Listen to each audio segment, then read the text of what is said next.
Shalom. First and foremost, I want to give all praises, glory, and honor to Yahweh, Bahasham, Yahweh Shai, Bahasham Rakakwadash. Double honors to the elders and the apostles of Great Millstone who rule well and teach well, and peace and blessings to the hopeful elect, pushing this word with all truth, righteousness, and sincerity. Shalom. This is your brother Quan Wath, coming with another lesson through the spirit and power of Yahweh Bahasham Yahweh Shai. And I just wanted to touch on, the current events, man. Basically saying this is just the beginning. Salaki. This is just the beginning, right? You see the war ramping up out there between Ukraine and Russia, but that's just the tip of the iceberg, man. There's many more things to come, prophecy-wise, right? So I'm gonna start here in Matthew chapter 24 and verse 6. And ye shall hear of wars and rumors of wars. See that ye be not troubled, for all these things must come to pass, but the end is not yet. Right? So the end is not yet, man. We're seeing these wars ramping up. We're seeing, the different war talks between NATO and, the United States, whether or not they're going to get involved. But we understand that this is just the beginning, man. There's more to come. There's plenty more prophecy that needs to unfold before Yahweh Hashem Shai can fully come and destroy this place. So though we're happy, we got to temper down our expectation, because this is just the beginning, man. Continuing on. Salakia. For nation shall rise against nation, and kingdom against kingdom, and there shall be famines and pestilences and earthquakes in diverse places. All these are the beginning of sorrows, right? So this is all the beginning, man. It's like it. This is all the beginning of sorrows. This is the beginning of the end, right? We're seeing the what's the word? The decomposition, I guess that's the word, like the decomposition of Esau's kingdom. That destruction, is coming day by day. And this is just another facet of that. It's just another part, So these wars, these proxy wars are just part of it, man. So this I'm gonna get here in Jeremiah 51 and 45. This is Jeremiah chapter 51, verse 45. My people, go ye out of the midst of her, and deliver ye every man his soul from the fierce anger of the Lord, lest your heart be faint, and fear for the rumor that hath been heard in the land. And rumor shall both come 1 year, and after that another year, and shall come a rumor and violence in the land, ruler against ruler, right? So we're hearing these rumors of wars. We're seeing the wars, but we're hearing the rumors of whether or not the United States is going to get involved, or if NATO is going to get involved. So, we can't faint in the midst of that, man. We can't allow ourselves to get overly excited, because we understand that there's more prophecy that needs to take place, man. There's famines and plagues, ultimately the chip, that charagma that's in that you're gonna have to buy and sell with. So we understand that these things all have to come to pass before the destruction, man. I'm gonna go to Second Esdras here in the Apocrypha, chapter 16.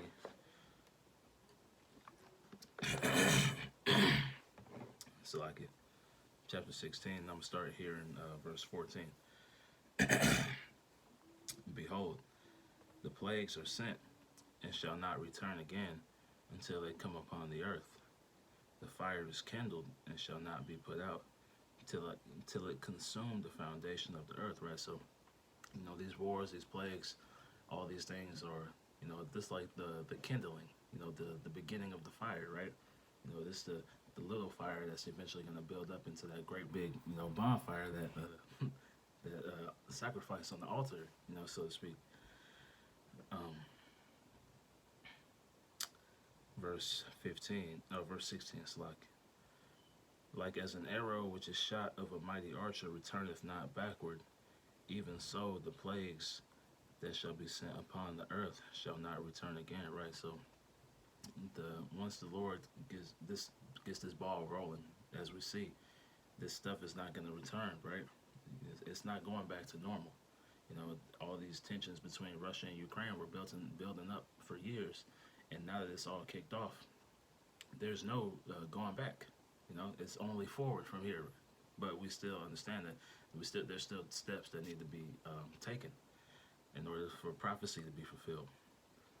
Let's get Isaiah 55 and 11. Just going into, the Lord's word is not coming back void. This is Isaiah chapter 55, and I'll start in verse 10. For as the rain cometh down, and the snow from heaven, and returneth not thither, but watereth the earth, that maketh it, that maketh it bring forth and bud, that it may give seed to the sower and bread to the eater. So shall my word be that goeth forth out of my mouth. It shall not return unto me void, but it shall accomplish that which I please, and it shall prosper in the thing whereunto I sent it. So the Lord is sending out these plagues. He's sending out the spirit of division.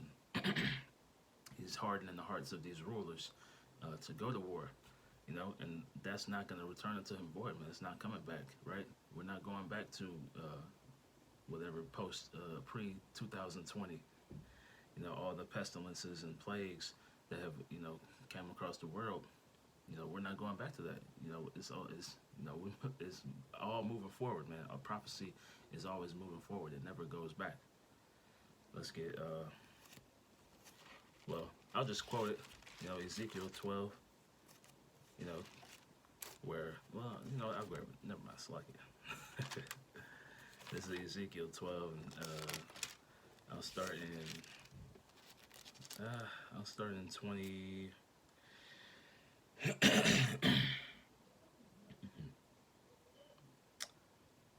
I'll start in 22. This is Ezekiel chapter 12, verse 22.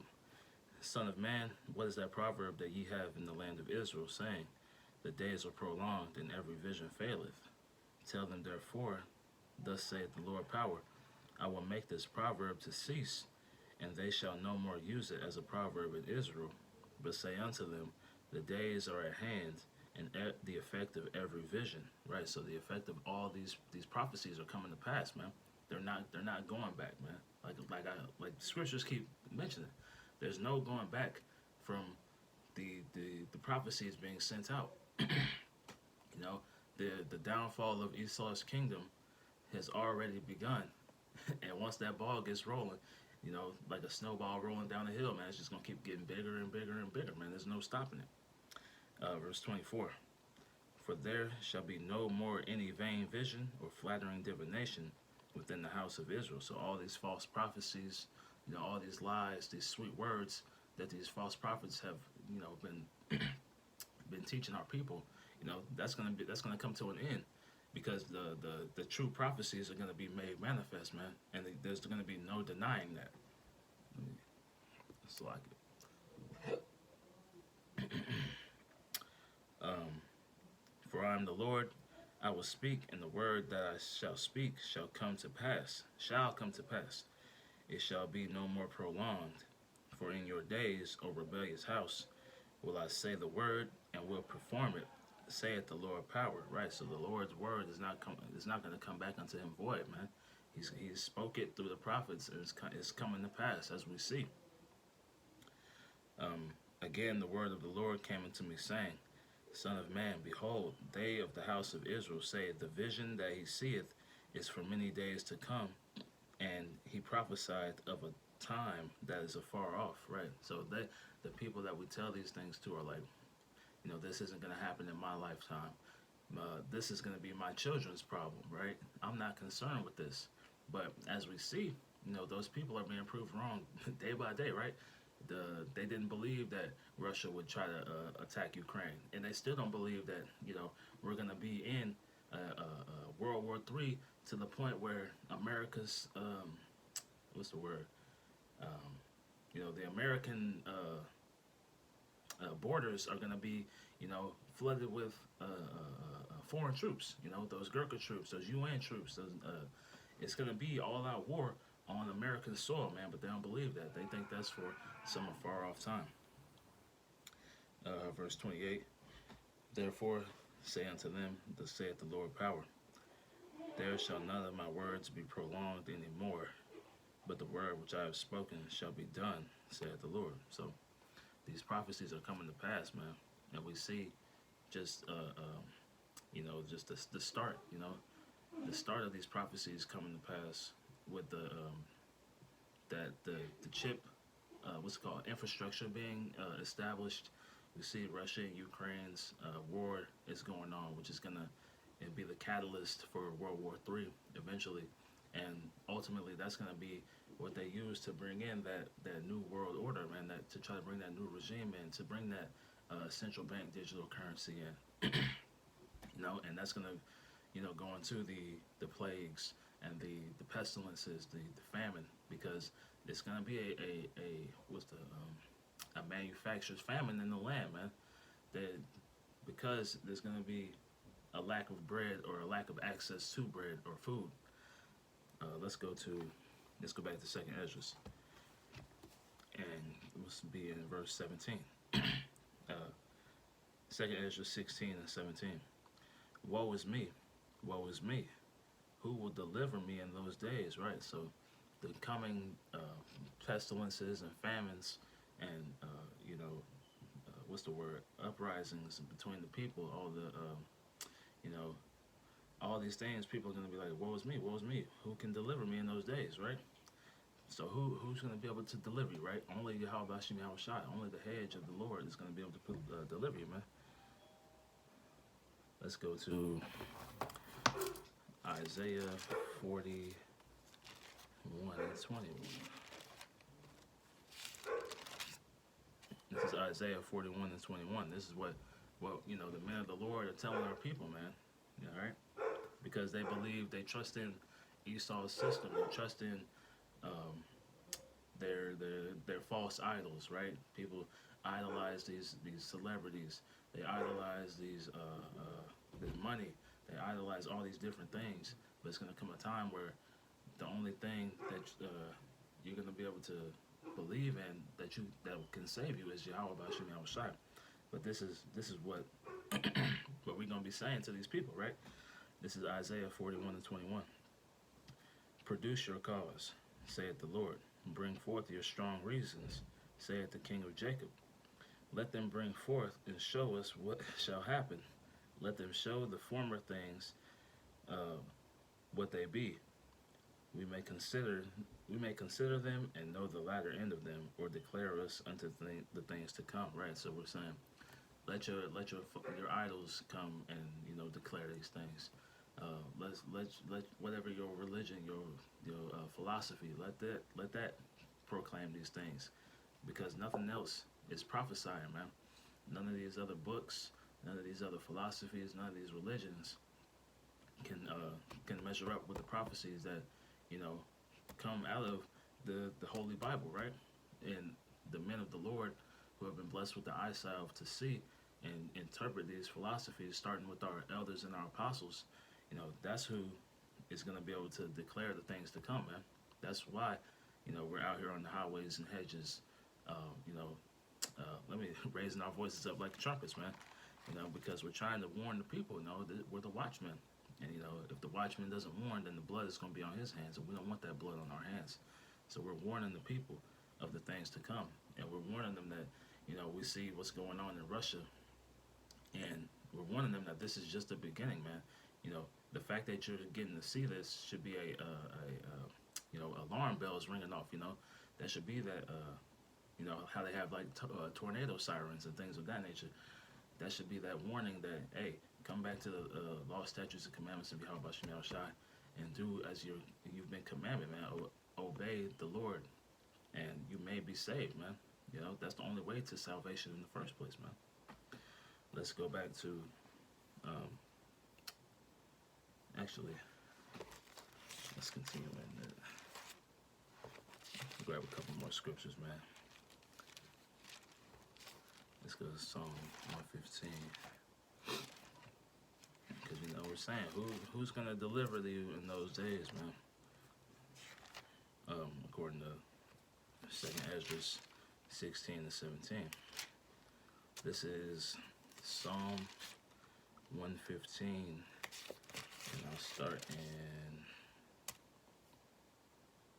verse 4. And it reads, you know, the section reads, idols of silver and gold, right? So our people, these are their idols. Their idols can't, well, this is going to describe it. All right. It's it's like it, Psalm 115 and 4. Their idols are silver and gold, the work of men's hands. They have mouths but do not speak. Or they have mouths but speak not. They have eyes but they see not. They have ears but they hear not. Noses they have but they smell not. They have hands but they handle not. Feet they have but they walk not. Neither speak they through their throat. They that make them are like unto them. So is every one of them that trusteth in them. Right? So our people trust in these idols, man. These idols that can't speak, that can't see, that can't, and you know, they're not real, right? And those idols go into those philosophies, man, because the foundation of all these philosophies goes back to Satanism, man. And, you know, Satan worship. And so our people believe in all these things, but it's gonna be to their destruction, man. Because, like it says, they that make them are like unto them. So is every one of them that trusteth in them. So if you trust in these things, man, you're just as useless as that actual idol, man. It's just an item, just, you know, how can I put it? I can't think of the words right now, but basically you're useless. You're just as useless as the idols that you worship, man. Continuing on in let's go to Joshua 24, because I'm just establishing, you know, you can only trust in Yahweh Bashim Yahushai. You trust in these idols, it's going to lead to your destruction. You trust in these men, it's going to lead to your destruction. But who are we instructed to trust in, man? Put all our faith and hope in, right? This is Joshua 24 and 14. Now therefore, fear the Lord, and serve him in sincerity and in truth. And, you know, it's what's it in Psalms chapter 2? I think it's verse 10. You know, serve the Lord with fear and trembling, man. So that fear is the foundation of your service to Yahweh Bashim Yahushai and your faith. Fear the Lord and serve him in sincerity and in truth, and put away the gods which your fathers served on the other side of the flood and in Egypt, and serve ye the Lord. And if it seem evil unto you to serve the Lord, choose you this day whom ye will serve, whether the gods which are of your fathers served that were on the other side of the flood, or the gods of the Amorites in whose land ye dwell. But as for me and my house, we will serve the Lord Yahweh Bashim Yahushai. And so serving Yahweh Bashim Yahushai is the only way to salvation, man. That's the only way to be saved out of these calamities, right? You know, out of these things to come. But you know, like I said, we're just in the beginning, man. We're at the, you know, somebody just lit the fuse. The fuse just got lit, and it's gone right now. You know, before the eventual explosion. Let's go back to 2nd Ezra chapter 16 and continue on. This is 2nd Ezra 16 and 18. The beginning of sorrows and great mournings. This is just the beginning, man. Just the beginning. The beginning of famine and great death. The beginning of wars, and the powers shall stand in fear. the beginning of evils, what shall I do when these evils shall come? Right. So what do, man? You have to trust in Yahweh Bashim Yahweh Shai, right? We're in the beginning of the famines, we're beginning of sorrows, the beginning of mournings, the beginning of wars, right? This is the beginning. The everything is just getting kicked off right now, man. We're going into the Super Bowl, man. It's the kickoff. That uh, so like continuing on verse 19. Behold, famine and plague, tribulation and anguish are sent as scourges for amendment, right? And amendment is correction. So these are all punishments to correct the faults of the people, right? Beginning with 2/3 of our people, they have to be corrected, through death, basically.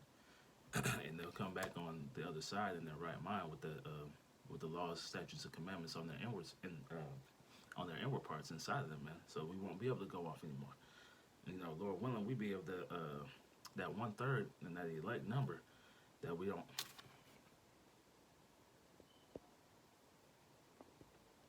have to partake in that second death, man. But that's what the famines, the plagues, and tribulation is coming for. It's for correction, and to ultimately cleanse the land, because these Edomites, the so-called white man, and these other heathen nations have defiled the land, so they have to take part in that correction as well. Verse 20. But for all these things they shall not turn from their wickedness, nor be always mindful of the scourges. Right. So people are going to see these things happening, and they're still not going to turn back to Yahweh Bashim Yahweh Shai. They're still going to, be in their wickedness, right? Like it says in Daniel 12:10. The righteous are going to be made clean, but the wicked are going to continue in their wickedness because they have no understanding. That wasn't given to them through the Spirit and power of Yahweh Bashim Yahweh Shai. Verse 20. I'll read verse 20 again. But for all the things they shall not turn from their wickedness, nor be always mindful of the scourges. Behold, victuals shall be so good cheap upon earth that they shall think themselves to be in good case. And even then shall evils grow upon the earth, sword, famine, and great confusion. So these evils have been growing upon the earth while everybody's been living in their comfort. Even now people are still in their comforts right now. People are planning to do things years and years in advance, but they don't understand that destruction and death is coming, man. It's, they just put out now America's banks are preparing for cyber attacks from Russia. So we're about to be in a cyber war between these two countries, and that's going to be part of that World War III. But like I said, we're just in the beginning, man. This is just the beginning. For many of them that dwell upon the earth shall perish of famine, and the other that escape the hunger shall the sword destroy. Right. So it's going to be mass death out here, man. People are like to make jokes concerning the World War III tensions and whatnot, but they don't understand that it's about to be mass death around the world, and mainly in America. Babylon the Great, that great whore. Let me jump to, let me see.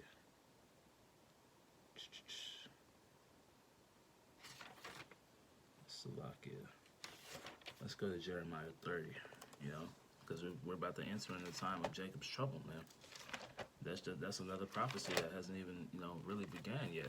But that's why we can't be entirely consumed with what's going on with Russia and Ukraine, because we know the other prophecies still have to come to pass. This is Jeremiah chapter 30. And I'll start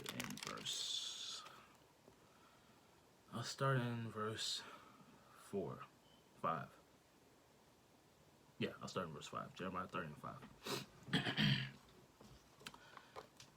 For thus saith the Lord, we have heard a voice of trembling, of fear, and not of peace, right? And what Yahushua say, man? He came to bring a sword, man. He's not here to bring peace. He's here to bring a sword. He's bringing destruction.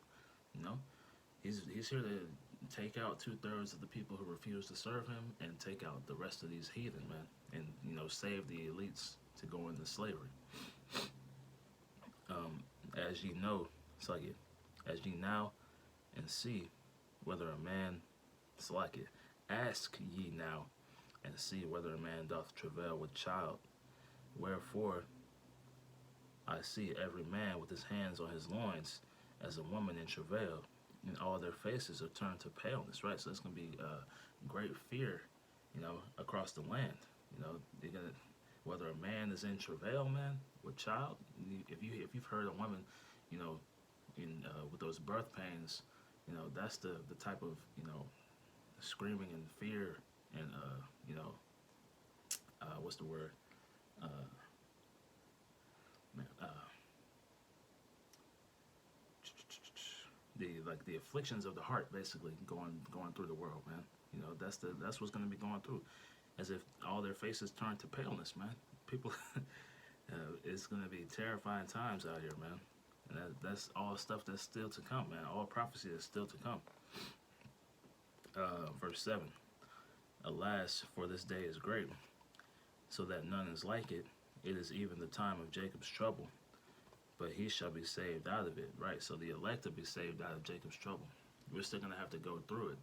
That cuts that doctrine of, we're going to be saved before Jacob's trouble start. No, it says we shall be saved out of it. So we're going to be in the midst of these troubles, man, in the midst of these turmoils, these travails, right? The Lord is going to take care of us, Lord willing, we be those men, but we're going to still be in the midst of it. That's going to be part of that fiery furnace that's designed to purify us, man, to cleanse us. Verse 8. For it shall come to pass in that day, saith the Lord of hosts, that I will break his yoke from off thy neck, and will burst thy bonds, and strangers shall no more serve themselves of him. It's like it. So right, that's when, Esau, that transition of power is going to be, begin to be, to begin, right? It's like it. That transition of power is going to begin, right? Because the elect are going to be saved out of Jacob's trouble, and in the during Jacob's trouble, that's when we're going to be freed from Esau's rulership, right? Esau's rulership is going to be, on the downswing, or starting to reach the bottom, and we're going to start to reach the top, So that's going to all be happening at once, man. Everything's going to level itself back out. The Lord is coming to what's the word? Restore the natural order of things, right? With Israel on top, and all the heathen on the bottom, man. And they're gonna serve. They're not gonna serve themselves of us, right? We're not gonna be in servitude anymore. Verse 9. But they shall serve the Lord their power, and David their king, whom I will raise up unto them. Right. So we're gonna be serving Yahushua, and Yahushua is gonna be the ultimate king over the earth, and then King David underneath him, man. That's who we're going to be in service to, man. Lord willing, we be of that number. Brothers want to be part of that governing body, man. That's why brothers do the work. We want to have that salvation. If you ever thought, why am I doing this? It's because you want salvation, right? You want to be redeemed out of Jacob's trouble. You want the Lord to pull you up on a chariot, or if we have to give our lives for the testimony of Yahushua, then so be it, right? But we just want to be alongside Yahushua in that salvation, man. We want to be joint rulers with Yahushua, but we understand that there's going to be a lot of things that have to come to pass before that happens. Like I was, the title of the lesson, this is just the beginning, right? So all the wars, the rumors of wars, that's just the beginning of, the downfall of Esau, man. There's a lot that still has to come to play, man. The famines have to get kicked off. We can see it. Rumblings of the inflation and things of that nature. But the entire system has to crash, man. Esau has to get his enterprise up and running, or is somewhat in some of the fashion, right? You know, he's not going to be able to get to the peak, but like I say, he's going to be in the fullness of his sufficiency when Yahweh Shah comes back and kicks the door in and rips that fork out of his plate, man. Kicks the food off the table. um, let's see here. Um, I think that was the point. Huh. You know, that's the point of the lesson. I pray the lesson was edifying, right? This is just the beginning, man. What we're seeing right now is just the catalyst. Just another piece of that puzzle, right? We got the edges filled in, right?